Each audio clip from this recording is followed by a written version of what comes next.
Class 10th का chapter 2 जो है acids bases and salts, science का क्लास 10th का जो है chapter 2 acids bases and salt, उसका हम लोग जो है क्वेश्चन आंसर करेंगे पूरे सोल्यूशन के साथ, शानदार ज़बरदस्त क्लासों के साथ। तो हमारे चैनल पर है तो हमारे चैनल को सब्सक्राइब कर दे और हमारे चैनल का सब्सक्राइब करने के बाद जो बेल आइकन रहता है उसको प्रेस कर दे, जिससे हमारा वीडियो जो बनेगा आप तक पहुंच सकेगा। ठीक, इसलिए अब हम चलते हैं अपने क्वेश्चन के तरफ। हमारा फर्स्ट क्वेश्चन जो दिया हुआ है उसमें कह रहा है कि you have been provided with the 3 test tubes, one of them contains distilled water and the other two contain an acidic solution and a basic solution respectively. If you are given only red litmus paper, how will you identify the contents of each test tube? अब कह रहा है कि हमको जो दिया हुआ 3 test tube दिया हुआ उसमें से सब में मतलब कि कंटेंट क्या हुआ है, डिस्टिल वाटर है, दूसरा जो है उसमें एसिडिक सोल्यूशन है, तो बेसिक सोल्यूशन है। तो इस तरह से दिया हुआ अगर आपके पास जो है आपके पास जो एक रेड लिटमस पेपर दिया हुआ, तब कैसे आइडेंटिफाई करेंगे हर एक टेस्ट ट्यूब में से कि कौन सा एसिडिक सोल्यूशन है, कौन सा बेसिक है, आप कैसे बताएंगे? तो वो चीज़ को आपको करना है रेड लिटमस पेपर के मदद से। तो आप चलते हैं, नाउ हम अब स्टार्ट करते हैं अपने आंसर को। फर्स्ट क्वेश्चन का कह रहा है कि if the colour of red litmus paper gets change to blue then it is a base, and if there is no color change then it is either acidic or neutral. Thus basic solution can be easily identified.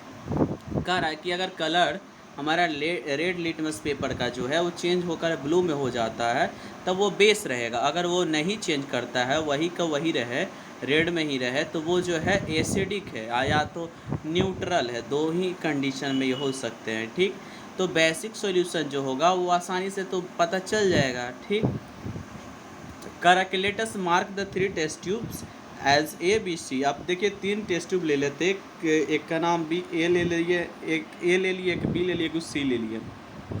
अब कह रहा है कि drop of solution in A is put on the red litmus paper, same is repeated with solution B and C. If either of them changes colour to blue then it's basic.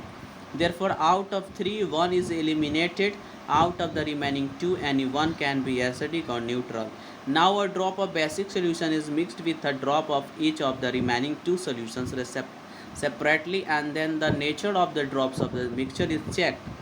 If the color of red litmus turns blue, then the second solution is neutral, and if there is no change in color, then the second solution is acidic. This is because acidic and basic solutions neutralize each other. Hence, we can distinguish between the 3 types of the solution.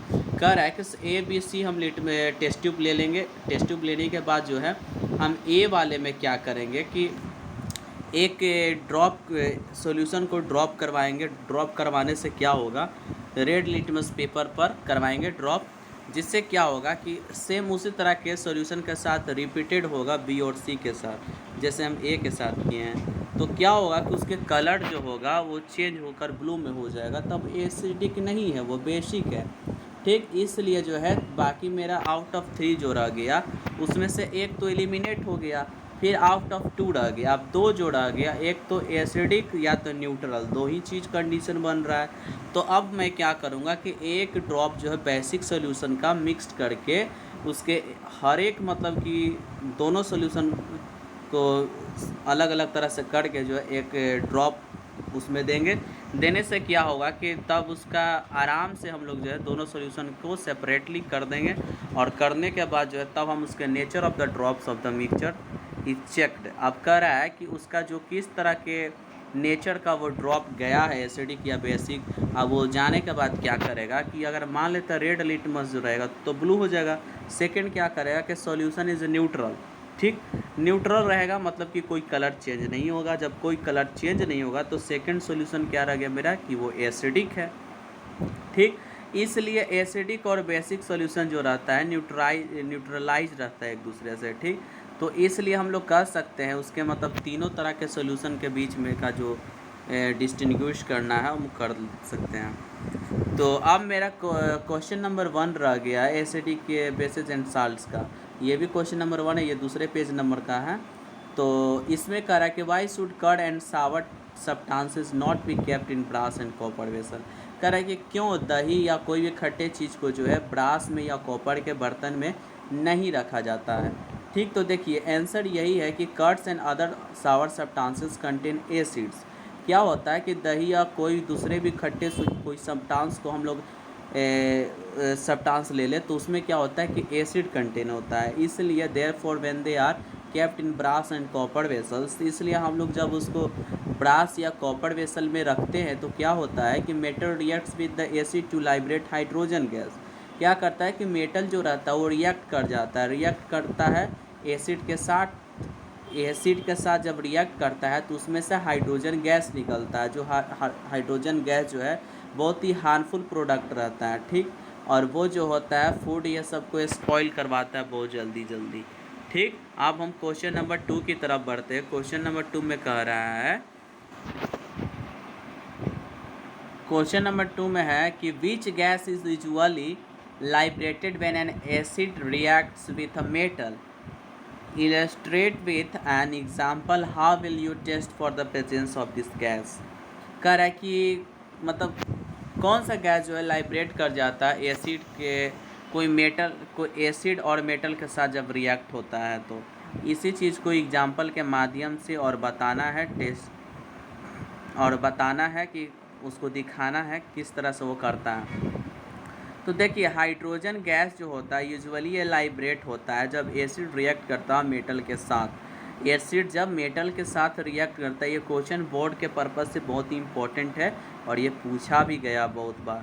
ठीक, तो आप इस पर ज़्यादा focus कीजिएगा। कह रहा है कि जब एसिड जब है मेटल के साथ रिएक्ट करता है तो हाइड्रोजन गैस को लाइब्रेट करवाता है। ठीक, हाइड्रोजन गैस को निकलवाता है। आप देखिए अब यहाँ पर फिगर के माध्यम से समझाने के लिए दिया हुआ है। ठीक, अब इसका नाम देखिए स्टैंड है, उसका नाम डिलीवरी ट्यूब है, और इसमें जो होता है बबल्स होता है और इसमें डाइल्यूट डाला हुआ है H2SO4। ठीक, और इसमें छोटे छोटे जिंक का ग्रेन्यूल्स डाला हुआ है। ठीक, जब ये जो है इतना चीज़ इसमें डालेंगे तो क्या हुआ कि वो गैस जाएगा वाटर के पास, सॉफ्ट बबल्स उसमें भरेगा H2 के साथ, और भरने के बाद जब हम H2 गैस को जलाएंगे तो उसमें से पॉप साउंड निकलता है। कैंडल से उस गैस के सामने कैंडल जला कर रखते हैं तो उसमें से पॉप साउंड निकलता है जलने के कारण, क्योंकि ये सॉफ्ट सॉल्यूशन में गया हुआ है और इसमें से हाइड्रोजन गैस निकल रहा है, और इसी कारण से पता चल रहा है कि पॉप साउंड जो है हाइड्रोजन गैस ही निकालता है। ठीक, अब इसको पढ़ लेते हैं इसमें क्या दिया हुआ है। ठीक है, कह रहा है कि टेक फ्यू पीस ऑफ कह रहा है कि take few pieces of zinc granules and add 5 milliliter of dilute H2SO4, shake it and pass the gas produced into a soft solution. The bubbles of the soft solution are formed. This soft bubble contain hydrogen gas। देखिए कह रहा है कि कुछ pieces में हम zinc granules को ले लेते हैं और उसमें जो है 5 मिलीलीटर का जो 5 मिलीलीटर उसमें हम डाल देते हैं डाइल्यूट किया हुआ H2SO4 को। डाइल्यूट किया हुआ H2SO4 का मतलब कि बहुत कम अमाउंट में H2SO4 डाला हुआ है। ठीक, मतलब कि डाइल्यूट का मतलब जैसे देखिए डिटॉल ये सब रहता है ना, तो डिटॉल ये सब में क्या होता है कि हम लोग डिटॉल में बहुत सारे ज़्यादा पानी ले लेते हैं और बहुत कम एक कैप या 2 कैप जो है ज़्यादा से ज़्यादा डालते हैं डिटॉल को वाटर में, तो उसी तरह से वो क्या हो गया डाइल्यूट सॉल्यूशन हो गया। तो कितना ज़्यादा अमाउंट में हम कितना कम चीज़ को डाले हैं, ठीक, तो वो डाइल्यूट बनाता है। ठीक, तो उसी तरह से हम डाइल्यूट किया हुआ H2SO4 को ले लेंगे 5 मिलीलीटर, और उसमें जिंक ग्रैन्यूल्स रहेगा छोटे छोटे, और फिर उसको क्या करेंगे कि हिलाकर उसको मिलाएंगे, मिल जाएगा तो क्या होगा कि मिल जाएगा। उसके बाद कह रहा है कि pass the gas produce into a soft solution. उसके बाद उसमें मिलने के बाद क्या होगा कि वो गैस जो उसमें रहेगा वो सॉफ्ट सॉल्यूशन में जाएगा। ये ट्यूब देख रहे हैं, इस ट्यूब से जो है ये डिलीवरी ट्यूब के तरफ से जो है ये सॉफ्ट सॉल्यूशन में जाएगा, और जाने के बाद क्या होगा कि ये जो है बबल्स ये सब बनाएगा। अब बबल्स बनाएगा तो सिंपल सी बात है वो बबल जो है हाइड्रोजन गैस का कंटेंट है उसमें, ठीक, हाइड्रोजन गैस से वो है। तो इसका जब हाइड्रोजन गैस से है, तो जब हम उस हाइड्रोजन गैस के पास जो है जलता हुआ एक कैंडल लेकर जाएंगे, तो हम लोग को पता है कि हाइड्रोजन गैस जो होता है, जब कैंडल उसके सामने ले जाएंगे तो वो गैस जो जलेगा तो उसमें से एक साउंड निकलेगा, और वो साउंड कैसा रहता है, पॉप पॉप की तरह आवाज़ निकलता है, ठीक। तो यही रहता है सॉफ्ट बबल्स के नज़दीक में जाने के कारण ये निकलता है। अब इसका रिएक्शन कैसे हुआ वो चीज़ को आप समझिए। अब देखिए 2H2SO4 को हम जिंक के साथ रिएक्ट करवाएं, तो हम मेरा क्या बना, ZnSO4 का होल ट्वाइस बना, और प्लस में क्या दिया, हाइड्रोजन गैस दिया, 2H2 दिया, ठीक। तो यही सॉल्यूशन है इसका। क्वेश्चन नंबर 3 की तरफ बढ़ते हैं। इसमें कह रहा है कि metal compound react with dilute hydrochloric acid to produce effervescing. The gas evolved extinguishes a burning candle. Write a balanced chemical equation for the reaction if one of the compounds formed is calcium chloride. देखिए metal compound का जो है ए है, जो react करता है dilute hydrochloric acid के साथ, जिसके कारण से वो जो है इवर्सिंस हम लोग को देखने को प्रोड्यूस होता हुआ दिखाई देता है। मतलब कि गैस जो बहुत ज़्यादा बहुत ज़्यादा मतलब कि इवॉल्व्ड हो, एक्सटिंग्विश करे, मतलब कोई जलता हुआ कैंडल को कैसे रहता है उस तरह से, आगे और भी अच्छी तरह से समझाएंगे। और वो रिएक्शन होने के बाद उस रिएक्शन को बैलेंस्ड केमिकल इक्वेशन में उसको लिखना है, ठीक। तो और उसके साथ जो है कह रहा है कि अगर एक कंपाउंड बना लेता है ये सब चीज़ करने के बाद, वो कंपाउंड क्या बनाता है, कैल्शियम क्लोराइड बनाता है। अब इसका आंसर देखिए यहाँ पर समझ में आएगा। जैसे CaCO3 मेरा कैल्शियम कार्बोनेट है, और जब हम देखिए H2HCl को, हाइड्रोक्लोरिक एसिड को, डाइल्यूट हाइड्रोक्लोरिक एसिड को रिएक्ट करवाते हैं CaCO3 के साथ, तो मेरा CaCl2 देता है, ठीक। कैल्शियम क्लोराइड प्लस में CO2 गैस देता है, कार्बन डाइऑक्साइड प्लस में हाइड्रो ऑक्साइड देता है, मतलब कि H2O देता है, पानी देता है, ठीक है। तो ये चीज़ होता है, ये चीज़ इतना मतलब बात जो लिखा हुआ था उसका यही सॉल्यूशन है, बाकी कुछ नहीं है। क्वेश्चन नंबर हम दूसरा चलते हैं 1 के तरफ, नेक्स्ट पेज वाले में कह रहा है कि Y2HCl HNO3 etc. show acidic characters in aqueous solution, while solution of compounds like alcohol and glucose do not show acidic character. कह रहा है कि क्यों HCl और HNO3 जो होता है और भी बहुत सारे ऐसे जो है वो एसिडिक कैरेक्टर को दिखाते हैं एक्वस सॉल्यूशन में, जबकि वही कंपाउंड का जो सॉल्यूशन आता है अल्कोहल में या ग्लूकोज में वो एसिडिक कैरेक्टर को नहीं दिखाते हैं। तो क्या कारण है वो बताना है, ठीक है। कह रहा है कि आंसर इसका यही होगा कि द डिसोसिएशन ऑफ HCl और HNO3 to form hydrogen ions always occurs in the presence of water.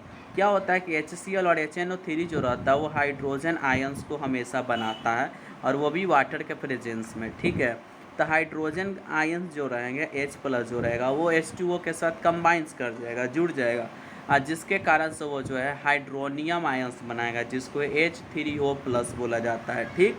जैसे यहाँ पर रिएक्शन दिया हुआ है, the reaction is as follow, ठीक। HCl एक्वस सॉल्यूशन को जब हम करवाएं तो H+Cl- देता है, ठीक, क्योंकि H पर क्या रहता है, पॉजिटिव चार्ज रहता है, और Cl पर माइनस चार्ज रहता है, जिसको यही चार्ज को आयंस बोला जाता है, H+ आयन और Cl- आयन, ठीक। यहाँ पर H+ आयन प्लस H2O हो गया मेरा, तो ये क्या बनाएगा, H2 है और फिर यहाँ पर H+ है, तो ये 2 और 1 3 हो गया, और फिर O, तो O+।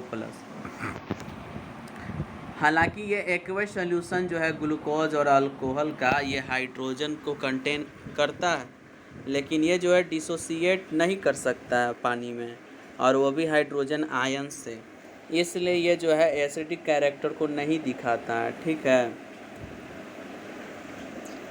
कह रहा है कि क्वेश्चन नंबर 2 में why does an aqueous solution of N acid conduct electricity. कह रहा है कि क्यों एक्वस सॉल्यूशन में जो है एसिड कंडक्ट करता है इलेक्ट्रिसिटी को। तो देखिए acid dissociates in aqueous solution to form ions, क्योंकि देखिए एक्वस सॉल्यूशन में एसिड जो होता है आयंस को बनाता है, आयंस होता है उसमें, ठीक। इससे पहले वाले में पढ़े हैं कि H प्लस फिर प्लस Cl माइनस है ना, तो ये आयन ही है ना प्लस माइनस का। तो आप सिंपली समझ सकते हैं कि ये जो होगा इलेक्ट्रिसिटी को इसलिए जो है कंडक्ट करवाता है, ठीक। क्वेश्चन नंबर 3 की तरफ बढ़ते हैं। कह रहा है कि why does dry HCl gas not change the colour of the dry litmus paper, क्यों ड्राई जो रहता है, ड्राई सूखा HCl गैस रहता है जो, वो कलर नहीं चेंज करता है ड्राई लिटमस पेपर के साथ। तो यही चीज़ को बताना है। तो इसका कारण यही है कि colour of litmus paper is changed by the hydrogen ions. क्या होता है कि लिटमस पेपर का जो कलर रहता है ना वो बदल जाता है हाइड्रोजन आयंस के द्वारा। अब ड्राई HCl गैस जो रहेगा ना वो H प्लस आयंस को कंटेन नहीं करता है, जिसके कारण से क्या होता है कि it is only in the aqueous solution that an acid dissociate to give ion. इसलिए जो है एक्वस सॉल्यूशन में ही सिर्फ जो है आयंस, एसिड जो है आयंस को देता है। इसलिए जो है इस केस में अगर देखें तो HCl ना ही एक्वस सॉल्यूशन के फॉर्म में रहता है और ना ही लिटमस पेपर के फॉर्म में गीला रहता है, इसलिए जो है कलर जो है लिटमस पेपर का वो चेंज नहीं होता है। क्वेश्चन नंबर 4 में कह रहा है कि while during an acid why is it recommended that the acid should be added to water and not water to the acid. कह रहा है कि जबकि एसिड जब डाइल्यूट रहता है तो क्यों हम लोग रिकमेंडेड क्यों होते हैं कि एसिड को तो उसमें कुछ चाहिए होता है वाटर, ये सब चीज़, या वाटर नहीं होता एसिड में, तो क्या होता है वो चीज़ को बताना है। तो देखिए क्या होता है कि चूँकि ये एक प्रोसेस है, जब उसमें घुलता है, जैसे एक एसिड को पानी में घुलवाइएगा तो एक्सोथर्मिक होगा, आप जैसे उसमें से हीट निकलेगा, इसीलिए एसिड को पानी में घुलाना नहीं चाहिए, नहीं डिसॉल्व करवाना चाहिए, नहीं तो जल आग मतलब पकड़ लेता, वो एक्सोथर्मिक रिएक्शन हो जाता है, ठीक। हीट बाहर निकलने लगता है, जिसके कारण से फेस भी जल सकता है एक्सपेरिमेंट के समय लेबोरेटरी में। It is always recommended that acid should be added to water, इसलिए हमेशा जो है यही रिकमेंड किया जाता है कि एसिड को जो है पानी में ही रखना, पानी के साथ में ही रखना रखा हुआ रहता है, उसमें अलग से डाला नहीं जाता है, ठीक। If it is done the other way then it is possible that, ये जो है मतलब कि हो सकता है, अगर दूसरे तरीके में देखते हो पॉसिबल है, क्योंकि large amount of heat generated. अब क्या होता है कि बहुत ज़्यादा अमाउंट में हीट जनरेट करेगा और जिसके कारण से मिक्सर स्प्लैशेस होता है, बाहर निकल जाता है घुल मिल कर, ठीक, जिसके कारण से आग पकड़ लेता है अगर आप पानी डालिएगा उसमें तो। कह रहा है क्वेश्चन नंबर 5 में how is the concentration of hydronium ions. अब कैसे हाइड्रोनियम आयन जो है उसका कंसंट्रेशन जो है अफेक्टेड करता है, ठीक, जिसको H3O+ बोला जाता है। देखिए तो when a solution of N acid is diluted, और जब एसिड जो रहता है उसका सॉल्यूशन डाइल्यूट में रहे तब। तो देखिए आंसर यही है कि when an acid is diluted the concentration of hydronium ions H3O+ per unit volume decreases. This means that the strength of the acid decreases. देखिए जब अगर एसिड को डाइल्यूट कीजिएगा तो क्या होता है कि हाइड्रोनियम आयंस का कंसंट्रेशन जो होता है पर यूनिट वॉल्यूम में घट जाता है। इसका मतलब यही होता है कि एसिड का जो बल है, जो मतलब ज़्यादा बल है, ताकत है उसमें, ज़्यादा कंसंट्रेशन है वो जो है कम हो जाता है, घट जाता है, इसी कारण से। क्वेश्चन नंबर 6 में कह रहा है कि how is the concentration of hydroxide ions O+ ion affected when excess base is dissolved in a solution of sodium hydroxide. कह रहे कि कैसे ये कंसंट्रेशन हाइड्रोक्साइड आयंस का कैसे हाइड्रोक्साइड आयंस का कंसंट्रेशन जो है अफेक्टेड होता है when axis base is dissolve, जब बहुत ज़्यादा मतलब कि बेस को घुला दिया जाता है तब, कोई सोडियम हाइड्रोक्साइड के सॉल्यूशन में तब।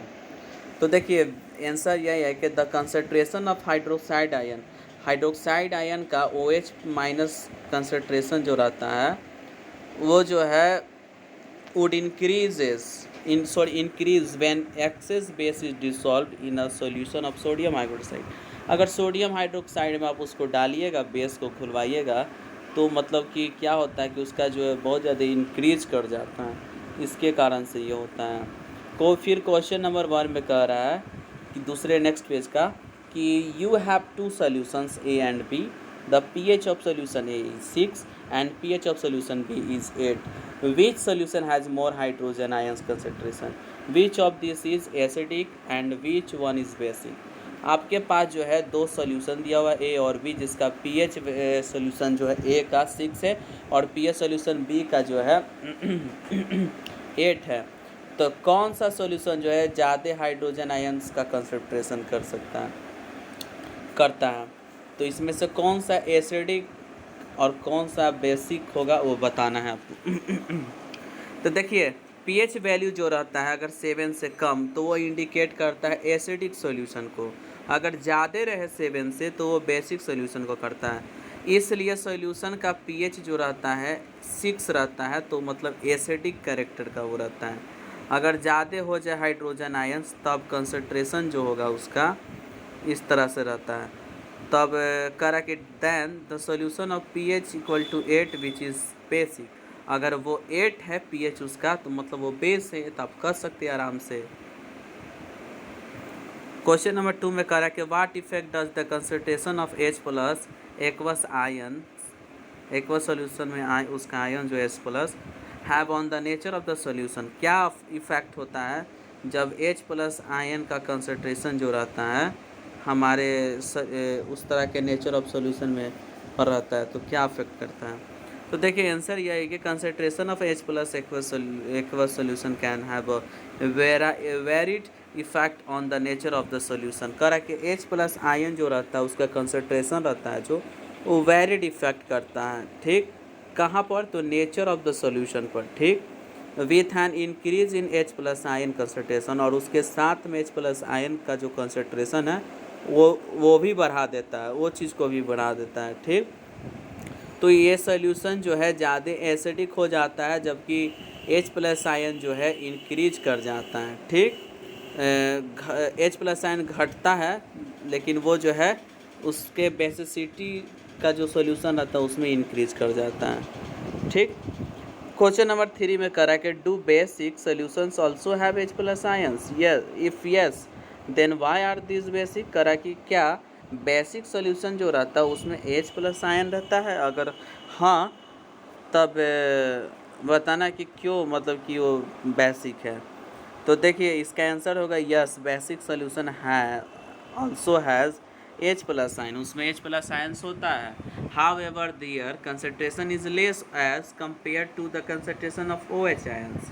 अगर आप इसका कंसंट्रेशन देखेंगे, कंपेयर करेंगे इसका कंसंट्रेशन का, तो OH आयंस के कंसंट्रेशन से कंपेयर करेंगे तो कम रहेगा।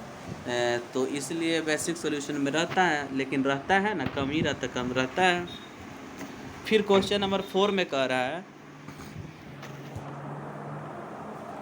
कि क्वेश्चन नंबर 4 में करा कि under what soil condition do you think a farmer would treat the soil of his field with quick lime, जिसको कैल्शियम ऑक्साइड या स्लैक्ट लाइम बोला जाता है कैल्शियम हाइड्रोक्साइड को, या चौक को जो है कैल्शियम कार्बोनेट बोला जाता है। मतलब कह रहा है कि ज़मीन के अंदर से जो मिट्टी रहता है उसमें क्या, मतलब किसान जो क्या सोचता है कि तो उस मिट्टी का जांच पड़ताल करता है। आप देखे होंगे कि खेत में कोई बीज या सब, खेत में फसल उगाने से पहले उस मिट्टी का जांच किया जाता है, उसमें चेकअप किया जाता है मिट्टी का कि इसमें किस तरह का फसल को उगाया जा सकता है, फसलों को उगाया जा सकता है। तो उसमें क्या क्या जैसे रहता है, कोई क्विक लाइम रहता है, स्लैक लाइम रहता है, चॉक रहता है, ये सब रहता है। इसका पूरा मतलब साइंटिफिक तरह से देखें तो कैल्शियम ऑक्साइड क्विक लाइम को बोला जाता है, चूना जो रहता है। स्लैक्ट लाइम जो रहता है कैल्शियम हाइड्रोक्साइड बोला जाता है, चौक को जो कैल्शियम कार्बोनेट बोला जाता है। तो क्या मतलब किसान क्यों किसान सोचता है कि इस तरह से सॉइल को ट्रीट करके मतलब ये करे, तो आप देखिए का आंसर यही है कि if the soil is acidic and improper for cultivation, then to increase the basicity of soil, then farmer would treat the soil with quick lime और स्लेट लाइम और चॉक। देखिए अगर क्या होता है कि सॉइल जो रहता है ना उसका एसिडिक होने के कारण जो है सॉइल जो एसिड होने सॉइल में ज़्यादा एसिडिक मतलब कैरेक्टर दिखने के कारण जो है वो कल्टीवेशन के लिए अच्छा नहीं होता है, ठीक है, उसमें बढ़िया से खेती आप नहीं कर सकते हो। तब क्या होगा कि उसका जो है हम लोग बेसिसिटी को बढ़ा देते हैं, मिट्टी का जो बेसिक कैरेक्टर उसको बढ़ा देते हैं, जिससे किसान जो है इसीलिए सॉइल का ट्रीट करता है और उसके साथ में क्विक लाइम डालता है और स्लैक लाइम डालता है या चॉक डालता है, जिससे उसका बेसिसिटी जो है बढ़ सके और खेती अच्छी तरह से हो सके। क्वेश्चन नंबर 1 में नेक्स्ट पेज का देखते हैं, correct what is the common name of the compound CaOCl3। CaOCl2 है, 3 नहीं है, Cl2 है, इसका क्या मतलब कि कंपाउंड का नाम है, कॉमन नेम है। तो देखिए इसका कॉमन नेम जो है कंपाउंड का CaOCl2 का ब्लीचिंग पाउडर, ये बार बार पूछा जाता है ब्लीचिंग पाउडर का फार्मूला, तो आप इसको याद रखिएगा, ठीक है।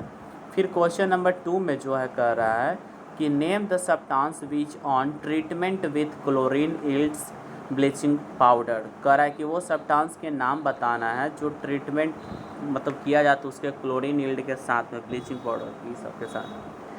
तो इसका आंसर यही है, कैल्शियम हाइड्रोक्साइड होगा जिसको CaOH का होल ट्वाइस बोला जाता है।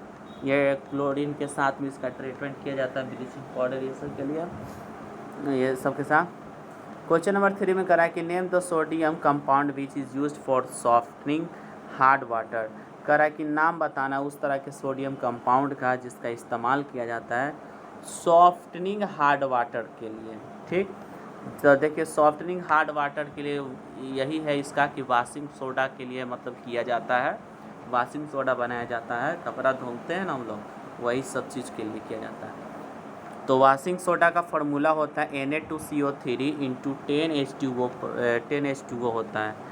क्या होता है Na2CO3 into 10H2O, Na2CO3 into 10H2O होता है। इसको दिमाग में डाल लीजिए, पूछा जाता है वाशिंग सोडा का फार्मूला। ब्लीचिंग, फिर वाशिंग सोडा, फिर और भी बहुत सारा ये सब चीज़ को पूछा जाता है, ठीक है। तो दिमाग में सब कुछ सेटअप करते जाइए।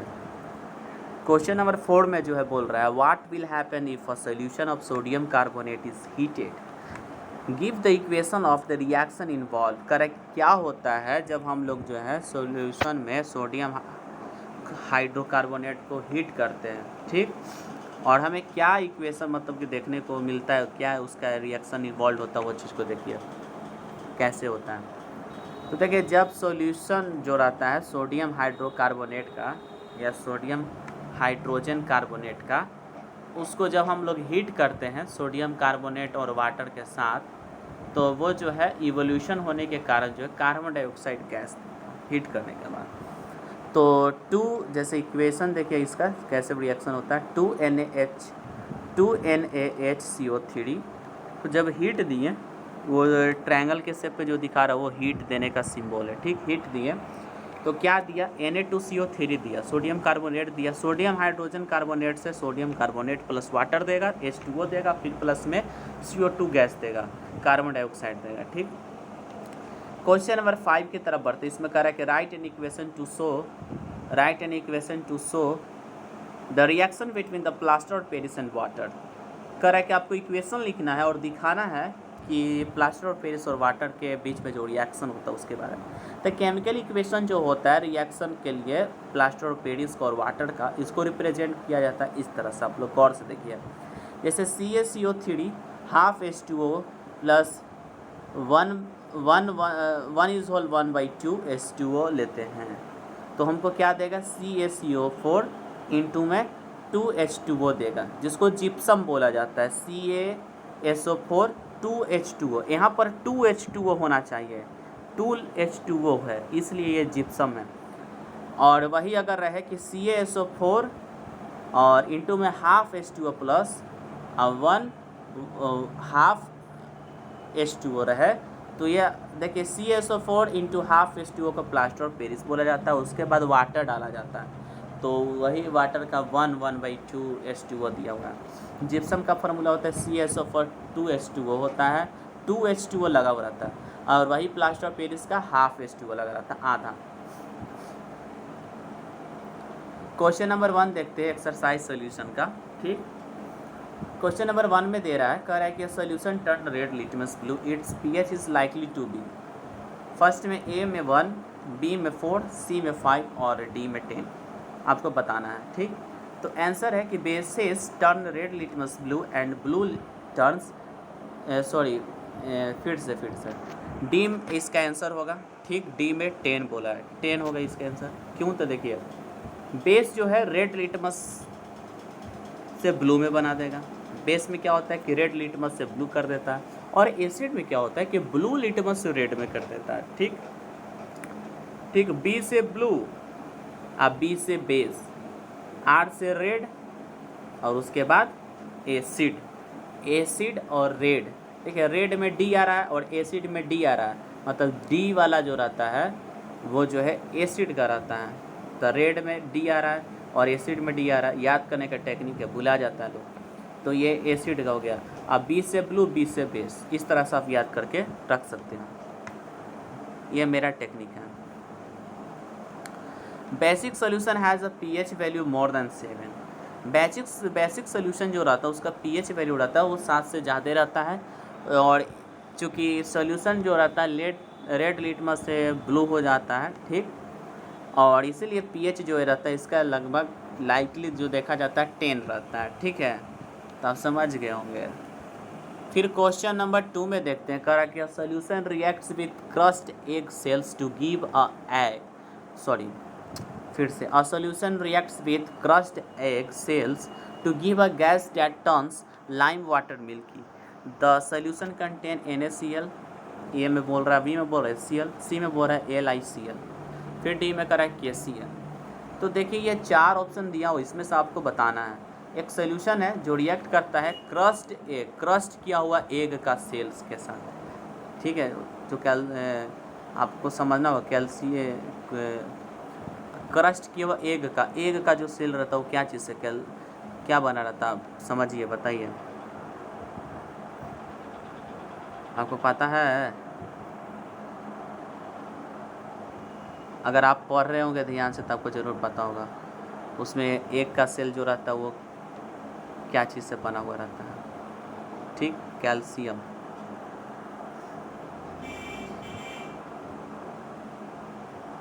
तो देखिए, और क्या दे रहा है कि टर्न्स लाइम वाटर मिल्की, और लाइम वाटर डाला हुआ है वो भी मिल्की है। ठीक, मिल्की लाइम वाटर CaO, जिसको कैल्शियम ऑक्साइड बोला जाता है, CaOH होगा और फिर ऊपर से Ca है। तो ये सब चीज़ होने के बाद जो है कार्बोनेट का बना होगा, कैल्शियम कार्बोनेट ये सब का रहता है, जिसको बोला जाता है एक का ये सब चीज़ रहता है। ठीक, तो ये देखिए NaCl है, HCl है, LiCl है, KCl। अगर आप समझ रहे होंगे तो ज़रूर आप HCl में टिक मारेंगे। ठीक, क्वेश्चन नंबर 3 में कह रहा है कि 10 मिलीलीटर जो है सोल्यूशन है किस चीज़ का, तो NaOH का, और वो कम्प्लीटली न्यूट्रलाइज्ड है, वो भी 8 मिलीलीटर जो है सोल्यूशन दिया हुआ HCl का उसमें। और उसमें जो 20 मिलीलीटर जो है हम सेम सोल्यूशन लेते हैं NaOH का, और HCl का जो सोल्यूशन है उस उतना अमाउंट में वो चीज़ ले लेते हैं, और सेम सोल्यूशन फिर इससे पहले जो लिए थे वो, और उसके बाद न्यूट्रलाइज करने के लिए हमको क्या चाहिए, कितना। तो देखिए इसमें 60 मिलीलीटर ऑफ HCl सोल्यूशन को हमको ज़रूरत पड़ेगा, अगर आप पूरी तरह से बढ़िया से सोल्यूशन करिएगा तो। क्वेश्चन नंबर 4 में कह रहा है कि which one of the following types of medicine is used for treatment in digestion. Antacid होता है बाबू लोग। ठीक, एंटासिड आप लोग लेते होंगे डाइजेशन, इनडाइजेशन जिसका होता है। ठीक, जिसको एंटीबायोटिक तो वो तो दवा ये सब हो गया। ठीक, और एनाल्जेसिक ये सब दर्द ये सब के लिए रहता है, और एंटीसेप्टिक तो डेटॉल ये सब रहता है, और एंटासिड वो लेते हैं जिसको पाचन शक्ति में दिक्कत होता है, ठीक है, जिसको पचता नहीं है, गैस वैस थोड़ा सा वो चीज़ हो जाता है, तो पेट में दर्द ये सब चीज़ हो जाता है, ठीक। तो एंटासिड का इस्तेमाल करते हैं हम लोग की चीज़ के लिए, इनडाइजेशन का ट्रीटिंग करने के लिए। क्वेश्चन नंबर जो 5th में कह रहा है, दूसरे नेक्स्ट क्वेश्चन देखते हैं, कह रहा है कि write word equation and then balanced equations for the reaction taking place when dilute sulphuric acid with reacts with the zinc granules. ये सब जो आपको दिया हुआ देखिए, तो इसमें डाइल्यूट सल्फ्यूरिक एसिड बोला है ना, तो चुपचाप हम क्या करेंगे कि सल्फ्यूरिक एसिड और जिंक है, जिंक का ग्रेन्यूल से दोनों के साथ रिएक्ट करवाता है, क्या देगा, तो बनाइए ना आप लोग। सल्फर एसिड है, जिंक है, दोनों को रिएक्ट करवाए, दोनों का फॉर्मूला लिखिए, H2SO4 ले लीजिए, Zn ले लीजिए, रिएक्ट करवाएगा तो ZnSO4 देगा, प्लस में H2 देगा, जिंक सल्फेट प्लस में हाइड्रोजन गैस देगा।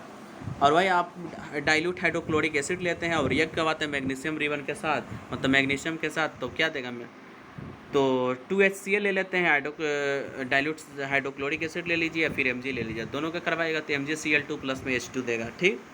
फिर उसी तरह से थर्ड में कराए डाइल्यूट सल्फ्यूरिक एसिड को रिएक्ट करवाइएगा एल्युमिनियम पाउडर के साथ, तो क्या देगा, तो देखिए सल्फ्यूरिक एसिड है और एल्युमिनियम है, तो सल्फ्यूरिक का क्या होता है, H2SO4 होता है ना, तो 3H2SO4 ले लीजिए, ठीक। उसके बाद क्या कीजिए कि प्लस में 2Al ले लीजिए, दोनों का बैलेंस करते हुए इक्वेशन कीजिएगा तो क्या देगा, Al2SO4 का होल थ्राइस देगा, और प्लस में 3H2 देगा, 3H2 देगा। फिर डी में करा के dilute hydrochloric acid react with iron filling, dilute hydrochloric acid है जो रिएक्ट करता है आयरन का जो है उसके साथ, तो हाइड्रोक्लोरिक एसिड और आयरन का फार्मूला लिखिए, HCl ले लीजिए, और आयरन का क्या होता है, Fe होता है, तो इसमें 2 लगा दीजिए पहले, और 6HCl ले लीजिए, दोनों को रिएक्ट करवाएगा तो 2FeCl3 प्लस में 3H2 देगा, बैलेंस करिएगा बढ़िया से। तो क्वेश्चन नंबर 6 में देखिए कह रहा है कि compounds such as the alcohols and glucose also contains hydrogen but are not categorized as acid. Describe an activity to prove it. कह रहा है कि कंपाउंड जैसे कि आप अल्कोहल और ग्लूकोज ले लिए, ठीक, अब वो क्या करता है कि हाइड्रोजन को कंटेन करता है, लेकिन वो उसको कैटेगराइज नहीं कर सकते हैं कि वो जो है एसिड्स हैं। आप उसको डिस्क्राइब कीजिए, इस एक्टिविटी को और प्रूफ कीजिए, ठीक, पूरी तरह से बता कर। तो देखिए आंसर यही है कि 2 नेल्स ले लीजिए, 2 nails are fitted on a cork. एक कॉर्क में क्या कीजिए कि एक कॉर्क पर 2 नेल्स ले लीजिए, कील जिसको बोलते हैं, कील ले लीजिए, और उसको जो है 100 मिलीलीटर का बीकर जो है उसमें उसको डाल दीजिए, हाल ही में 100 मिलीलीटर वाले सोल्यूशन जो लेंगे वो उसमें डाल देंगे, और वो नेल को डालने के बाद जब क्या करेंगे, 2 टर्मिनल जो है उस पर उसको हम जोड़ देंगे, मतलब कि दोनों जो पॉइंट है, एक अब दोनों साइड का जो पॉइंट है, दोनों साइड का जो है उस पर अलग अलग लगा देंगे, और उसको जब 6 वोल्ट बैटरी के साथ जो है बल्ब को स्विच ऑन करवाएंगे तो हम देखेंगे कि डाइल्यूट हाइड्रोक्लोरिक एसिड के साथ जो है वो बीकर में जो है करंट को स्विच ऑन करने पर वो जो एक्सपेरिमेंट से देखेंगे तो हमको जो है, और वो भी ग्लूकोज सोल्यूशन और अल्कोहल सोल्यूशन को साथ में लेते हुए देखेंगे तो परफॉर्म करते हुए दिखाई देगा। इस ऑब्जर्वेशन से आपको पता चलेगा कि it will be observe that the bulb glows in the HCl solution and does not glows in the glucose solution. अब HCl क्या है, हाइड्रोक्लोरिक एसिड क्या है, तो एसिड भाई क्या करता है, तो इलेक्ट्रिसिटी को कंडक्ट करता है, तो ईजिली बात है यार कि ये 6 वोल्ट का बैटरी के साथ आप करवाएगा तो बल्ब तो जलेगा, ठीक। अब ग्लूकोज क्या है, ये तो थोड़ी ना एसिड है, तो ये तो कंपाउंड है लेकिन एसिड नहीं ना है, तो ये जो है नहीं जलेगा, क्लियर सी बात है। अब यहाँ पर ये एक्सपेरिमेंट को बढ़िया से दिखाया हुआ, ठीक है, आप लोग बढ़िया से इस फिगर को बना लीजिएगा। आप ये सब में समझाने की हमको कोई ज़रूरत नहीं, आप लोग इसी चीज़ में बहुत माहिर हैं। अब HCl है, रिजल्ट में क्या होगा, HCl जो है डाई एसोसिएटेड आयन, हम पहले भी बता दिए कि HCl में प्लस आयन और Cl में माइनस, सब उसी को समझा रहे हैं, सुनिए बढ़िया से, आयन से। और HCl क्या है, हाइड्रोक्लोरिक एसिड है जिसमें प्लस आयन और Cl माइनस आयन है। सब जब इलेक्ट्रिसिटी को आराम से कंडक्ट कर सकता है सोल्यूशन में, तो बल्ब तो आराम से जलेगा ना। अब बल्ब जलेगा तब अब दूसरा में देखिए ग्लूकोज सोल्यूशन नहीं जलेगा क्योंकि इसमें आयन नहीं होता है, ठीक, तो इसलिए वो इलेक्ट्रिसिटी को कंडक्ट नहीं करेगा। कंक्लूज़न यही निकला इस एक्टिविटी से कि आप लोग अगर जितने भी एसिड को कंटेन करवाते हैं ना, हाइड्रोजन जो क्या करेगा, सभी एसिड को कंटेन कर लेगा। अब करने के बाद क्या होगा कि लेकिन क्या होगा कि जितने भी कंपाउंड है ना वो सब नहीं कर पाएंगे कंटेन हाइड्रोजन को, ठीक, क्योंकि एसिड से ये होता है। डेट इज़ वाई दो alcohol and glucose contain hydrogen. तो कह रहा है कि इसलिए क्यों, हालांकि ग्लूकोज और अल्कोहल जो है हाइड्रोजन कंटेन करते हैं, लेकिन उसमें क्या होता है कि कंटेन करने से नहीं होता, उसमें आयंस भी होना ज़रूरी है, और एसिड जो है कैटेगराइज नहीं होता है उस चीज़ में। क्वेश्चन नंबर 7 में कह रहा है सिर्फ एसिड ही कंटेन करता है, इसीलिए कंडक्ट जो करेगा वही ना इलेक्ट्रिसिटी फ्लो करेगा। क्वेश्चन नंबर 7 में कह रहा है कि why does distilled water not conduct electricity. क्यों डिस्टिल वाटर जो है इलेक्ट्रिसिटी को कंटेन नहीं करता है। डिस्टिल वाटर का मतलब समझते हैं, जो बढ़िया पूरा प्योर किया हुआ पानी जो रहता है वो क्यों नहीं, प्योर वाटर जिसको बोला जाता है, जो बैटरी है सब में पानी डालाता है ना, उस तरह के डिस्टिल वाटर बोलते हैं। क्यों, मतलब कि वाटर जो है डिस्टिल वाटर जो है कंडक्ट नहीं करता है इलेक्ट्रिसिटी को, और वही जबकि रेन वाटर जो रहता है कंटेन कर, मतलब वो इलेक्ट्रिसिटी को कंडक्ट कर लेता है। तो देखिए क्या होता है कि डिस्टिल वाटर जो है ना एक प्योर फॉर्म में रहता है वाटर, ठीक है। उसमें प्योर फॉर्म में रहने का मतलब कि उसमें कोई भी मतलब कि ऐसे आयोनिक स्पेसेस नहीं रहते, वो सब चीज़ जो है प्योरीफाई किया हुआ है, तो सबके सब जो भी उसमें छोटे छोटे आयंस ये सब सबके सब जो है हट जाते हैं, जिसके कारण से वो इलेक्ट्रिसिटी को कंडक्ट नहीं करता है। जबकि रेन वाटर में क्या होता है कि इम्प्योर वाटर है, ये तो प्योर वाटर है नहीं, इसमें बहुत छोटे छोटे आयंस ये सब भी प्रेजेंट रहेंगे, मॉलिक्यूल्स ये सब में भी, और भी वो कुछ कुछ जो प्रेजेंट रहेंगे, जिसके कारण से वो जो है इलेक्ट्रिसिटी को कंडक्ट कर लेगा। बैटरी ये सब में का पानी जो रहता है वो प्योर वाटर रहता है, डिस्टिल वाटर रहता है, इसीलिए उसको डाला जाता है। प्योर वाटर में भी एक बिजली का तार डाल के हाथ भी डाल दीजिएगा तो करंट नहीं मारेगा, क्योंकि वो नहीं एक तरह से वो इंसुलेटर भी बोल सकते हो। कह रहा है क्वेश्चन नंबर 8 में कि why do acid not so acidic behaviour in the absence of water. कह रहा है कि क्यों एसिड जो है एब्सेंस ऑफ वाटर में एसिड बिहेवियर को शो नहीं करता है, ठीक। तो देखिए बता रहे हैं आंसर यही है कि acid do not show acidic behaviour in the absence of water. अगर पानी नहीं रहेगा, ठीक, तो वो जो है एसिड बिहेवियर को शो नहीं करेगा, ठीक, क्योंकि dissociation of hydrogen ion from N acid occurs in the presence of water only. आप देखिए इसका डिसोसिएशन जो होता है ना हाइड्रोजन आयन का, ये सिर्फ वाटर के प्रेजेंस में ही होता है, ठीक। अब वाटर रहेगा तो उसमें क्या होगा, प्लस वाले जो H प्लस होगा वो अलग हो जाएगा, मिलेगा घुल मिल जाएगा, तो प्लस वाला अलग निकलेगा H प्लस वाला, और Cl वाला माइनस अलग निकलेगा, ठीक। तो आप सोचिए ना, तभी ना होगा जब प्लस माइनस दोनों रहेगा तभी ना। अब वो वाटर रहेगा ही नहीं तो इसका डिसोसिएशन होगा ही नहीं, होबे नहीं करेगा ये। तो आप कह सकते हो कि it is the hydrogen ions that are responsible for the acidic behaviour. Ions के कारण ये होता है। क्वेश्चन नंबर 9 में देखिए दूसरे पेज में आते हैं। कह रहा है कि 5 सोल्यूशन ABCD और E, और जब टेस्ट करते हैं यूनिवर्सल इंडिकेटर के साथ तो pH पर हम लोग देखते हैं उसका pH तो 4 आता है, 1 आता है, 11 और 7 और 9 आता है। तो respectively which solution is neutral, strongly alkaline, strongly acidic, weekly alkaline. मतलब आपको बताना है कौन सा होगा कौन सा नहीं होगा, ठीक। तो देखिए इसको अरेंज किया हुआ pH के मतलब कि इंक्रीजिंग ऑर्डर में, हाइड्रोजन आयन के कंसंट्रेशन के इंक्रीजिंग ऑर्डर में किया हुआ pH का वैल्यू इसका। तो आपको बताना ए में जो न्यूट्रल सोल्यूशन में सोल्यूशन D विथ pH 7, फिर बी में करा कि स्ट्रांगली अल्कलाइन, सोल्यूशन C जो है, ठीक, क्योंकि इसका pH 11 है। अब करा कि सी में के स्ट्रांगली एसिडिक। आंसर हम बता रहे हैं आपको, सुनिए, स्ट्रांगली एसिडिक है, इसका सॉल्यूशन कौन सा रहेगा, तो बी वाला, और उसके साथ में pH 1 दे रहा है, इसलिए वो ज़्यादा एसिडिक है। अब वीकली एसिड का एसिडिक कैसा रहेगा, तो देखिए सॉल्यूशन में ए है और उसका साथ में pH जो है 4 दिखा रहा है, इसलिए वीकली एसिडिक है। और वीकली अल्कलाइन कौन सा रहेगा, तो सॉल्यूशन जो E है और साथ में उसके साथ जो pH वैल्यू जो है 9 है तो वो रहेगा। तो आप अब इसको ऑर्डर में मतलब कि अब उसको करेंगे तो देखिए 1 से देखिए सबसे जो है कम जो है 11 है और उससे ज़्यादा 9, और 9 से ज़्यादा 7 है, 7 से ज़्यादा 4 और 4 से ज़्यादा 1। अब इसको इंक्रीजिंग ऑर्डर में कर दिया गया, जिसका जितना कम रहता है pH वैल्यू उतना ज़्यादा रहता है एसिडिक, जितना ज़्यादा रहेगा उतना कम रहेगा बेसिक, उतना ज़्यादा बेसिक रहेगा, उतना कम बेसिक भी रहेगा, ठीक। जितना ज़्यादा रहेगा उतना बेसिक रहेगा।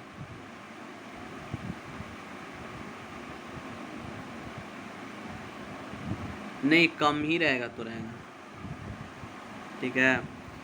जितना कम रहेगा जैसे 1 तो 1 pH वैल्यू तो ज़्यादा एसिडिक है। अब रह जाए कि 8 pH है तो ज़्यादा बेसिक है। समझ गए ना। Question number 10। क्वेश्चन नंबर 10 में करा है कि equal lengths of the magnesium ribbon are taken in test tube A and B.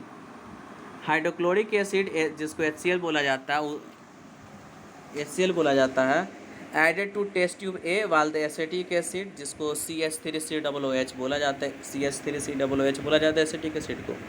जो विनेगर होता है ना उसी को बोला जाता है एसिटिक एसिड। विनेगर ये सब नहीं, अब ये सब फूड में हम लोग इस्तेमाल करते हैं, डालते होते हैं। Is added to test tube B in which test tube will the fizzing occur more vigorously and by. कर कि इक्वल लेंथ में मैग्नीशियम रिबन का जो है टेस्ट ट्यूब जो है उस ए और बी उसमें डाल दिए। ठीक। हाइड्रोक्लोरिक जो है उस वाले टेस्ट ट्यूब ए में है और एसिडिक एसिड जो है CH3COOH वो बी में है। ठीक। तो आपको बताना है कि कौन सा मतलब कि ज़्यादा वाइगोरसली करेगा और क्यों करेगा। ज़्यादा मतलब वही हीट करेगा तो कौन सा करेगा बताना।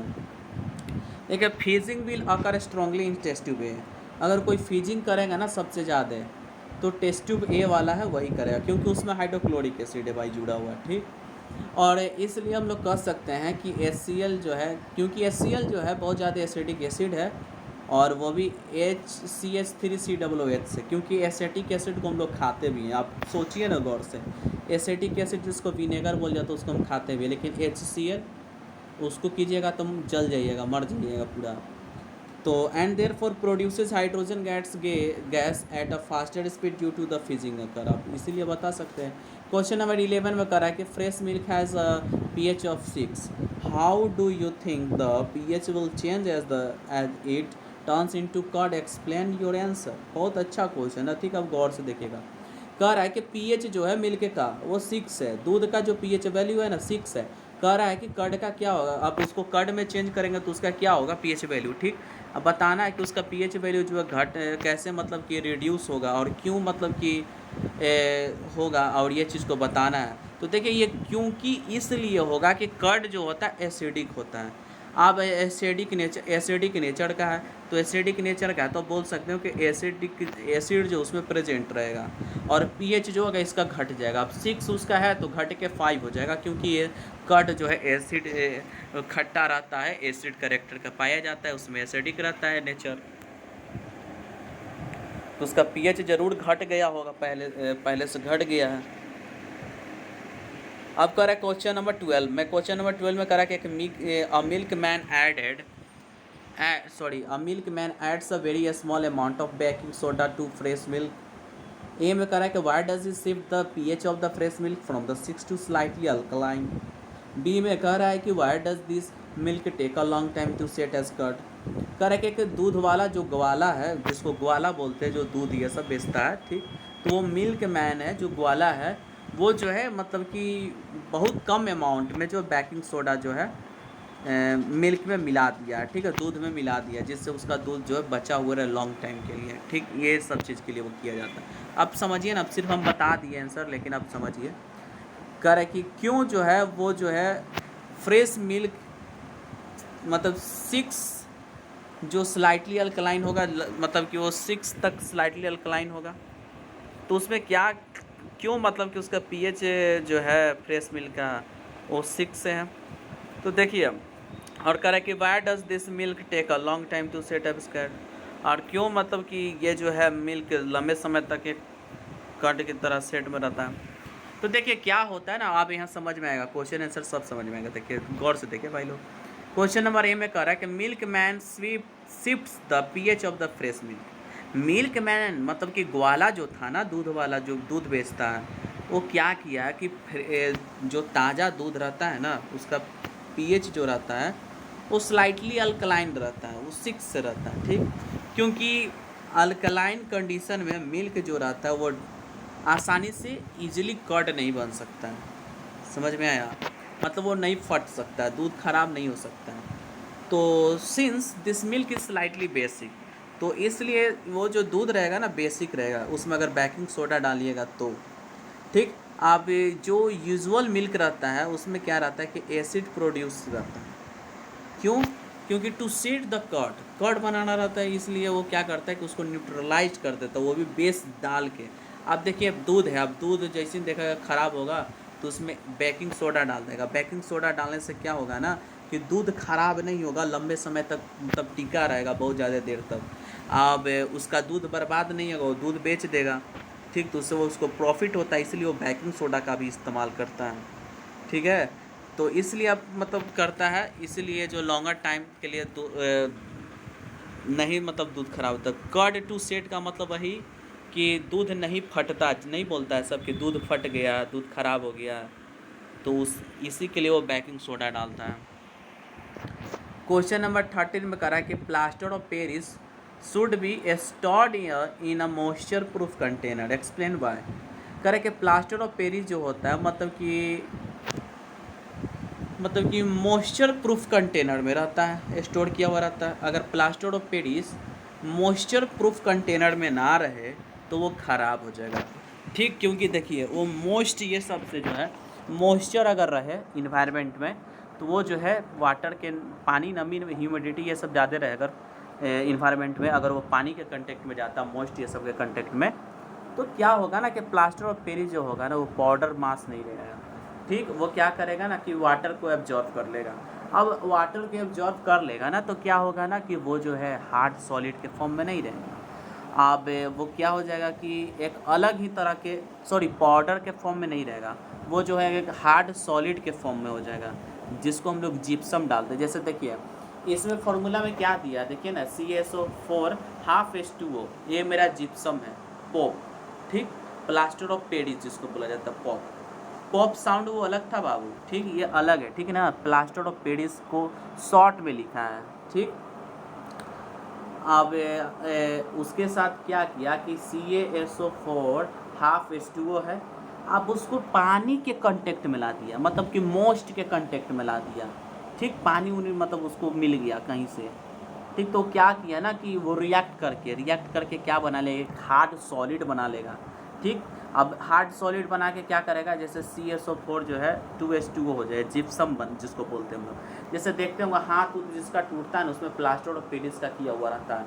अब पहले से तो वो पाउडर के फॉर्म में रहता है, लेकिन जब उसको पानी के साथ में मिला के जब पूरे बैंडेज के साथ किया जाता है तो कितना हार्ड हो जाता है जिसका हाथ ये टूटता है। तो आप गौर से उस चीज़ को छू कर देखिएगा भाई, ठीक है। तो ये वाटर के कांटेक्ट में रहेगा तो वो जो है जिप्सम में हो जाएगा, वो अलग मोस्ट में वो अलग ख़राब हो जाता है जिसको। अब जैसे सीमेंट में पानी लग जाए तो क्या करेगा, पत्थर बना लेगा कि नहीं बना लेगा, उसी तरह से जिप्सम भी सीमेंट की तरह ही है, वो भी क्या करेगा, पत्थर ही ना बनाएगा। क्वेश्चन नंबर 14 में करा है कि what is a neutralisation, what is a neutralisation reaction, give 2 examples. Neutralisation reaction क्या होता है और 2 एग्जाम्पल देना है, ठीक है ना। कह रहा है कि देखिए a reaction in which an acid and base react with each other to give a salt and water is termed as the neutralisation reaction. जब एसिड और बेस रिएक्ट करे एक दूसरे के साथ तो क्या करेगा, तो साल्ट बनाएगा और पानी देगा, तो उसी को न्यूट्रलाइजेशन रिएक्शन कहते हैं, ठीक है। और इस रिएक्शन में देखिए एनर्जी को रिवॉल्व कर रहा है, हीट से निकाल रहा है एनर्जी को। जैसे NaOH जो एग्जांपल में प्लस में Cl दोनों के साथ रिएक्ट करवाए, बेस और एसिड के साथ में, क्या दिया, NaCl दिया, साल्ट दिया, प्लस में वाटर दिया, H2O दिया, समझ गए ना कैसे बनता है। अब दूसरा में कह रहा है कि during the indigestion cause due to the production of excess of hydrochloric acid in the stomach we administer an antacid generally milk of magnesium जिसको MgOH ऑल ट्वाइस बोला जाता है, which is basic in nature. The antacid neutralises the excess of acids and thus give relief from the indigestion, MgOH whole twice plus 2HCl reaction करके क्या देगा, MgCl2 plus 2H2O देगा। देखिए बता रहे, इसको गौर से देखिएगा। देखिए इंडाइजेशन के दौरान क्या होता है ना कि बहुत ज़्यादा हाइड्रोक्लोरिक जो है प्रोड्यूस हो जाता है, उसका प्रोडक्शन हो जाता है, कहाँ पर, तो हमारे पेट में। अब बहुत ज़्यादा हाइड्रोक्लोरिक एसिड का जब प्रोडक्शन हो जाता है हमारा पेट में तो क्या होता है ना कि हम लोग जो है एंटासिड का इस्तेमाल करते हैं, एंटासिड को लेते हैं, क्योंकि हमारे पेट में दर्द हो जाता है। पेट में जब दर्द हो जाता है ना तब देखिए एंटासिड का नहीं तो हम लोग जनरली मिल्क ऑफ मैग्नीशियम जिसको MgOH2 लेते हैं, ठीक। जो बेसिक नेचर का रहता है वो चीज़ को भी लेते हैं। एंटासिड के रूप में हम MgOH को लेते हैं, क्योंकि देखिए बेसिक नेचर का रहता है और हमारा पेट में क्या एसिड का ज़्यादा फॉर्मेशन हुआ है, तो हम बेसिक चीज़ को ना खाएंगे जिससे हमारा क्या हो, एंटासिड उस तरह के जाए बेसिक करेक्टर का जिससे वो न्यूट्रलाइज कर दे, मतलब कि एसिड बेस दोनों जाएगा तो क्या होगा, न्यूट्रलाइज हो जाएगा, और जिसके कारण से क्या होगा, हमको इंडाइजेशन में रिलीफ मिलेगा। ठीक, इसीलिए हम लोग जो है इनो या आप देखे होंगे कुछ ऐसा खाते हैं जो बेसिक करेक्टर का रहे, जो ऐसा पीते जो बेसिक करेक्टर का रहे। आप एसिड में और एसिड दे दीजिएगा तब तो खतरा ना हो जाएगा। देखिए MgOH2 है, उसके साथ में HCl है, एसिड और बेस दोनों के साथ में रिएक्शन हो गया, होने के बाद क्या दिया, क्या मैग्नीशियम क्लोराइड बनाया, प्लस में वाटर दिया।